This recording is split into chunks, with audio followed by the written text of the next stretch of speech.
Hello and welcome everyone. तो आज हम स्टार्ट कर रहे हैं 2012 का नेट पीवाईक्यू हिंदी मीडियम के लिए। ठीक है, तो पिछले वीडियो में हमने कवर किए थे इंग्लिश मीडियम से 17-18 क्वेश्चंस। अब हम सेम क्वेश्चंस को देखेंगे हिंदी मीडियम वालों के लिए। ठीक है, चलिए स्टार्ट करते हैं। सबसे पहले मनोविज्ञान प्रश्न पत्र 2। पहला प्रश्न आपसे पूछता है, हम कभी कभी समस्याओं का समाधान उन्हीं तकनीकों का प्रयोग करते हुए करने का प्रयास करते हैं जो पहले इसी प्रकार की परिस्थितियों में सफल रही हैं। हम किस प्रकार की विधि का प्रयोग कर रहे हैं? एक बार फिर से आप इसको पढ़िए अच्छे से कि प्रश्न पूछ क्या रहा है। हम कभी कभी यानी आप जो स्वयं है कभी कभी क्या कर रहे हैं, किसी समस्या है, कोई समस्या है, उसका समाधान हम क्या करते हैं, उन्हीं तकनीकों का प्रयोग करते हुए करने का प्रयास करते हैं जो क्या बताते हैं हमें, ताकि हम पहले उसी प्रकार की परिस्थितियों में सफल रहे हो। मान लीजिए हमको कोई काम करना है, उसमें हम पहले प्रयास में सफल रहे हैं, तो जब हम अगली बार हम दूसरा काम करने जाएंगे तो हम उसी प्रकार के टाइप से इसको भी सॉल्व करने का प्रयास करेंगे। भले ही वो प्रश्न अलग हो, लेकिन अगर हम पहले हमने प्रॉब्लम सॉल्व कर ली है सेम टाइप की, तो क्या करेंगे हम, हमारा जो एफर्ट होगा सेम उसी तरह से होगा। ठीक है, तो यहाँ आपके पास 4 ऑप्शन दिए हैं। पहला ऑप्शन आपको कहता है प्रयास और भूल विधि, दूसरा कहता है आपसे सादृश्य विधि, तीसरा कहता है आपसे एल्गोरिदम, और डी है इसका स्वानुभविकी। ठीक है, तो इसका करेक्ट आंसर क्या होगा? इसका करेक्ट आंसर क्या होगा? करेक्ट आंसर होगा इसका आपका ऑप्शन नंबर बी, यानी कि सादृश्य विधि। ठीक है, पहले प्रश्न का करेक्ट आंसर क्या होगा? ऑप्शन नंबर बी, सादृश्य विधि। अब देखते हैं अगला प्रश्न। ये कहता है, यह तथ्य, ये ऐसी बात है, ऐसा तथ्य है कि नजदीक की वस्तु, अगर कोई वस्तु पास में रखी हुई है, दूर की वस्तु को देखने में व्यवधान पैदा करती है। इसका कारण क्या है? यहाँ पे मान लीजिए कोई वस्तु रखी हुई है, ये एक वस्तु है आपके समीप की, ठीक है, और ये रखी है आपसे दूर। ठीक है, तो जब आप इस पोजीशन से खड़े होके एक्स से आप, जब आप ए बी बी पोजीशन पे रखी हुई वस्तु को देखेंगे तो क्या करेगा, ये जो ए पोजीशन की जो समीप की वस्तु है, ये क्या कर रही है, ये आपके बी के ऑब्जेक्ट को देखने में क्या कर रही है, व्यवधान पैदा कर रही है। इसका कारण क्या है? 4 ऑप्शन आपके पास दिए हुए हैं। पहला है आकृति और पृष्ठभूमि, बी है समीपता, तीसरा है अंतर स्थिति, और डी है निकटता। तो इसका करेक्ट आंसर क्या होगा? तो इसका करेक्ट आंसर होगा आपका ऑप्शन नंबर सी, अंतर स्थिति। ठीक है, अब देखते हैं अगले प्रश्न की ओर आगे बढ़ते हैं। अगला प्रश्न आपसे कह रहा है, निम्नलिखित में क्या दिया हुआ है आपको? 2 सूचियां दी हुई हैं। ठीक है, पहली सूची एक में आपको दिए हुए हैं घटक, और दूसरी सूची में आपको दिए हुए हैं मनोवैज्ञानिकों के नाम। ठीक है, कौन कौन से मनोवैज्ञानिक हैं जिनको आप जानते हैं पहले से? बंडूरा, सेलिगमैन, वॉल्पे और टॉलमैन। जैसे ही आप बंडूरा देखते हैं, आपके दिमाग में सबसे पहले क्या आता है? आपके दिमाग में आता है ऑब्जर्वेशनल लर्निंग, यानी कि प्रेक्षात्मक अधिगम।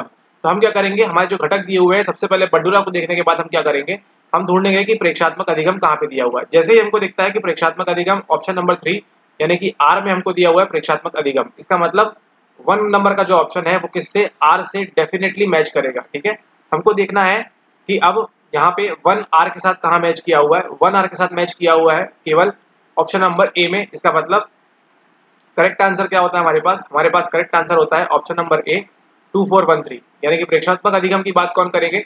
बंडूरा जी करेंगे। अधिगमित असहायपन है ना, लर्न हेल्पलेसनेस की बात कौन करेंगे? ये बात करेंगे आपके सेलिगमैन जी।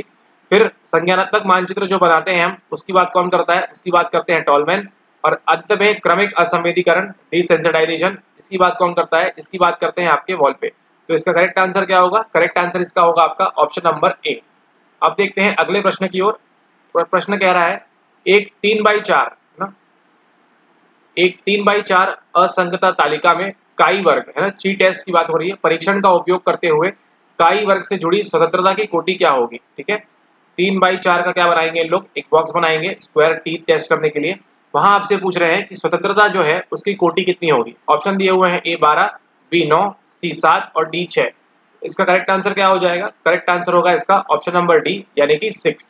अब ये क्यों होगा, कैसे होगा, ये सब आपको देखने कहाँ मिलेगा? ये सब आपको मिलेगा आपके दिसंबर अटेम्प्ट के लिए हमारे एडवांस या फिर बेसिक बैच के अंदर। ऑलराइट, ओके, अब देखते हैं अगले प्रश्न की ओर। अगला प्रश्न क्या कहता है? अगला प्रश्न में हमको फिर से दिया हुआ है, आप देख रहे हैं यहाँ पे पेपर का पैटर्न कि आपको क्या हो रहा है। हर बार सूची 1 और सूची 2 दी जा रही है और आपको बोला जाता है उनमें मैच द फॉलोइंग करना है। सूची 1 में दिया हुआ है आपको प्रकार्य, और दूसरे में आपको दिया हुआ है मस्तिष्क के क्षेत्र।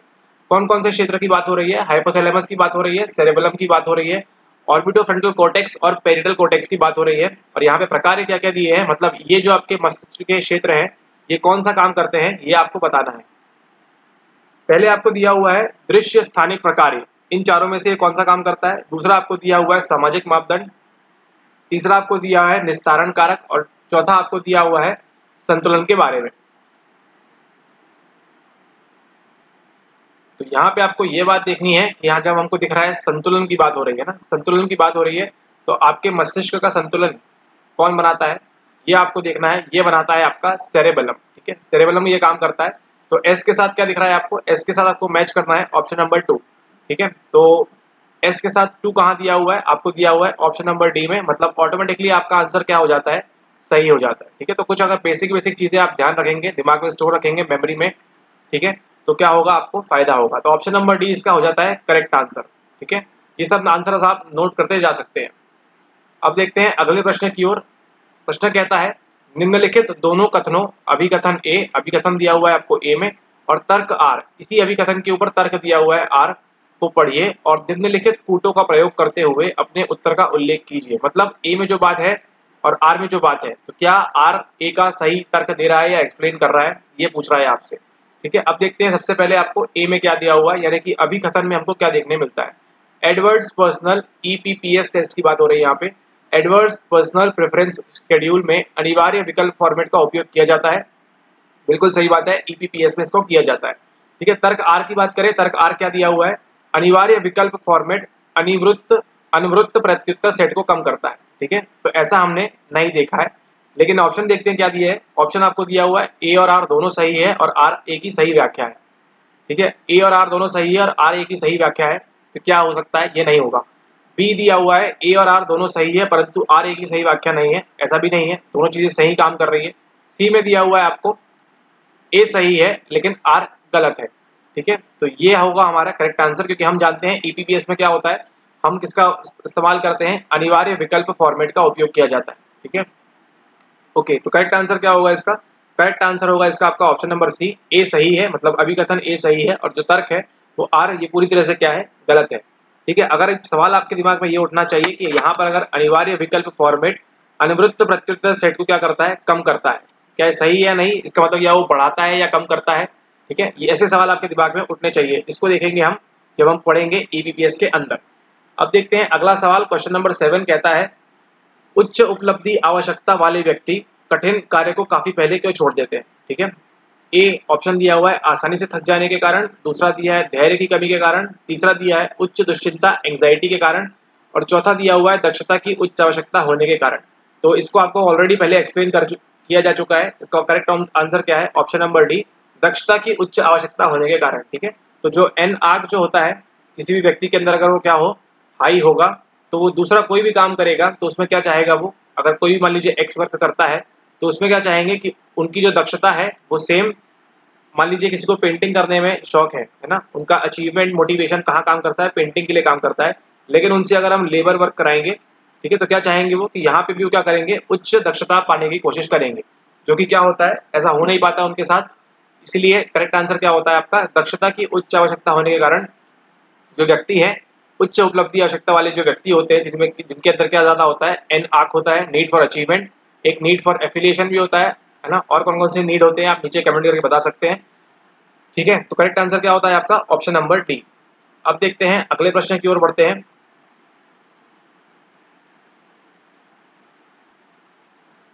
अब हम देखते हैं अगला प्रश्न, प्रश्न नंबर 8। यहाँ भी हमको दिया हुआ है अभिकथन और दिया हुआ है तर्क। आरबी कैटल काफी जाना माना नाम है आपके इंटेलिजेंस टॉपिक में, यानी कि बुद्धि के टॉपिक में, ठीक है। आरबी कैटल के अनुसार व्यक्तित्व को, मतलब पर्सनैलिटी की बात हो रही है यहाँ पे, समझने के लिए स्रोतशील गुण महत्वपूर्ण है। यहाँ क्या कह रहा है आपसे अभिकथन कि आरबी कैटल के अनुसार, है ना, व्यक्तित्व को समझने के लिए स्रोतशील गुण महत्वपूर्ण है। बिल्कुल सही बात है, ठीक है। तर्क दिया हुआ है खुले स्रोत, यहाँ देखिए, यहाँ भी स्रोत की बात की गई है, अब यहाँ भी स्रोत की बात कर रहे हैं। खुले स्रोत की विशेषता के लिए तियर्क चक्रावर्तन का उपयोग किया जाता है, ठीक है। आप समझिए यहाँ पे अभिकथन ए में क्या किया उन्होंने, किसकी बात की? स्रोतशील गुण के महत्वपूर्णता की बात की, है ना, कि महत्वपूर्ण है। अब तर्क में दे रहे हैं कि खुला स्रोत की विशेषता क्यों है, मतलब आरबी कैटल की जो पर्सनैलिटी असेसमेंट है उसमें हम क्या यूज करते हैं? खुले स्रोत का इस्तेमाल करते हैं। क्यों? क्योंकि इस विशेषता के कारण, ठीक है ना, कि विशेषता के लिए क्या किया, किसका उपयोग किया जाता है? तियर्क चक्रावर्तन का उपयोग किया जाता है, ठीक है। इसका मतलब आपका ऑप्शन नंबर ए बिल्कुल सही है। ए और आर दोनों सही है और आर क्या है, ए का सही स्पष्टीकरण है। ठीक है, अब देखते हैं हम अगला क्वेश्चन नंबर 9। थोड़ा सा इजी है, थोड़ा सा टफ है। स्पीयरमैन द्वारा बताए गए अनुसार चतुष्ट समीकरण निम्नलिखित में से कौन से हैं। ठीक है, जो समीकरण बताए गए हैं चतुष्ट समीकरण, इनमें से कौन कौन सा है। ऑप्शन दिया हुआ है आपको, ए R12 34 R14 23, बी दिया हुआ है R13 N 24 R14 23 और सी दिया हुआ है R14 23 और R13 24। ठीक है, और डी में दिया हुआ है उपयुक्त सभी। तो अगर आप थोड़ा सा भी पढ़ा है आपने इसके बारे में, स्पीयरमैन के समीकरण के बारे में, तो आपको मालूम होगा कि उपयुक्त सभी ये जो तीनों हैं ये क्या है, इनके स्पीयरमैन द्वारा बताए गए अनुसार चतुष्ट समीकरण ये तीनों ही हैं। ठीक है, तो करेक्ट आंसर क्या होता है आपका, करेक्ट आंसर होता है आपका ऑप्शन नंबर डी, उपयुक्त सभी। अब देखते हैं अगला प्रश्न दिया हुआ है। अगले प्रश्न में आपसे कह रहा है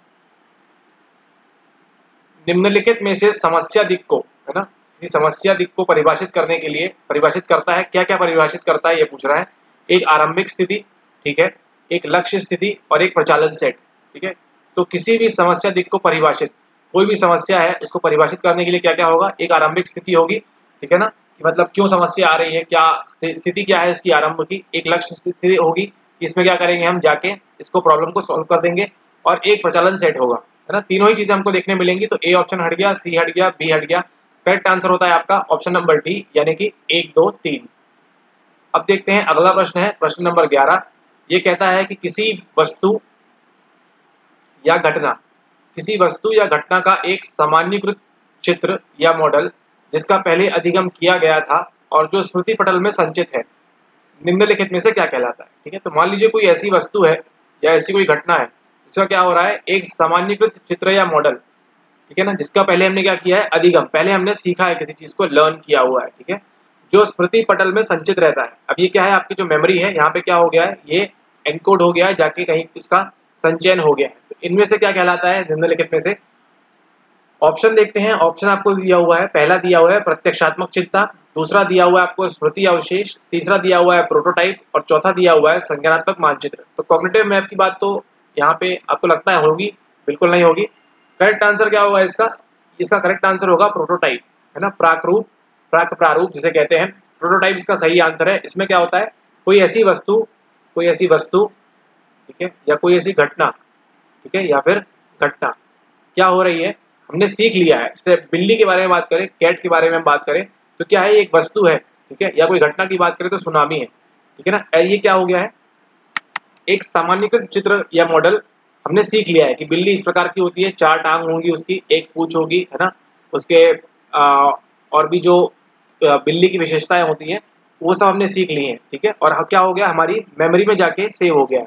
तो हमने क्या बना लिया है, बिल्ली के लिए एक प्रोटोटाइप टाइप का चीजें बना ली है बिल्ली के लिए। ठीक है, ओके, तो हम इसीलिए बिल्ली को कुत्ते से हम अलग डिफरेंशिएट कर पाते हैं। ठीक है, इसी प्रकार से कॉन्सेप्ट का फॉर्मेट भी आता है, लेकिन अभी आपके लिए इतना काम रख नहीं है, आपको ध्यान रखना है प्रोटोटाइप क्या होता है। अब बात करते हैं अगले प्रश्न की, प्रश्न नंबर 12। अभिकथन दिया हुआ है और तर्क दिया हुआ है। तो जब भी आपको इस प्रकार का प्रश्न मिले, क्या करना है आपको, सबसे पहले देखना है कि अभिकथन में क्या दिया हुआ है और आर में क्या दिया हुआ है। ठीक है, तो कभी कभी क्या होगा, इसमें जो दिया होगा उसी को एक्सप्लेन किया होगा इसमें, तो आप करेंगे ए और बी, मतलब ऑप्शन नंबर ए हमेशा सही होगा।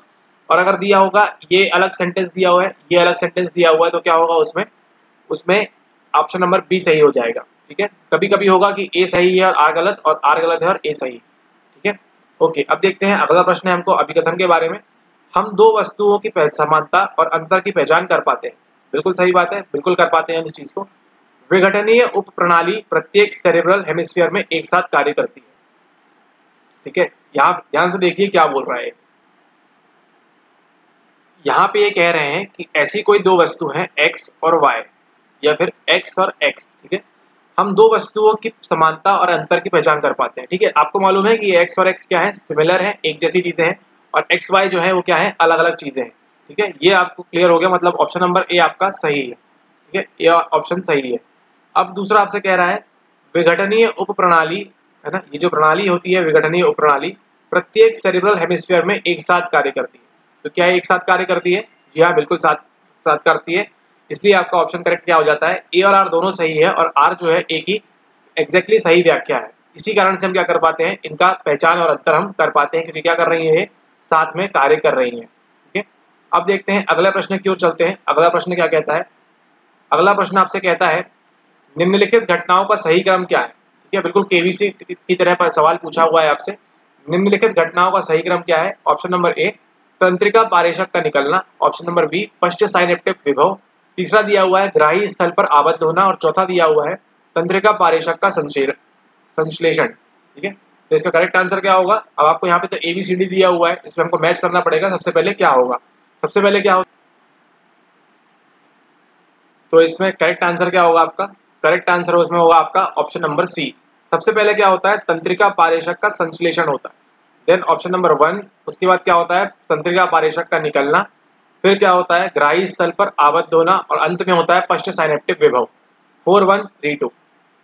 तो करेक्ट आंसर क्या होगा इसका? करेक्ट आंसर होगा इसका ऑप्शन नंबर सी 4132।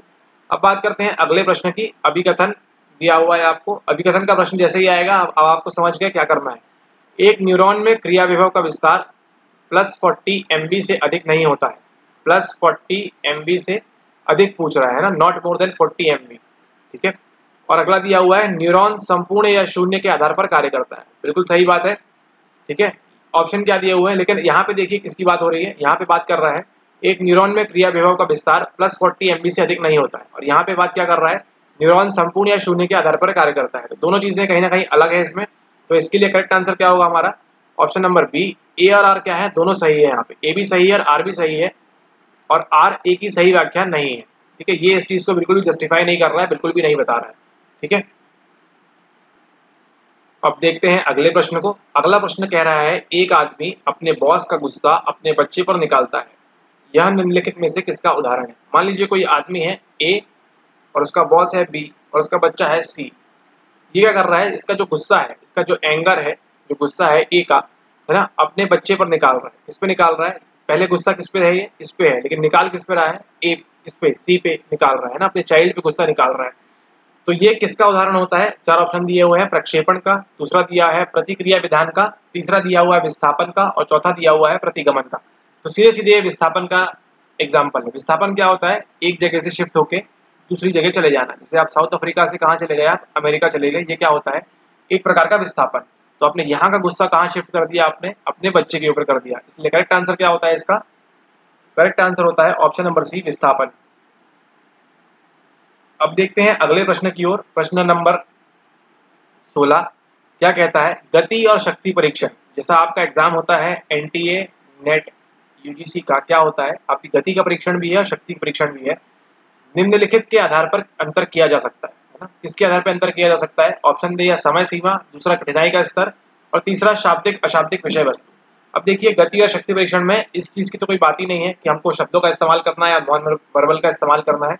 तो करेक्ट आंसर क्या होगा? समय सीमा की बात होगी इसमें, और कठिनाई का स्तर होगा ऑप्शन नंबर ए 1 और 2 की बात यहाँ पे होगी। अब बात करते हैं अगले प्रश्न की। 17 नंबर का प्रश्न है और इस वीडियो का आखिरी प्रश्न। 17 नंबर का प्रश्न क्या कहता है? ये कहता है प्राकृतिक संकल्पना निम्नलिखित पर आधारित होती है। प्रोटोटाइप, सिद्धांत गुणों का सेट, स्कीमा और तर्कवाक्य। प्राकृतिक संकल्पना किसके आधार पे होती है?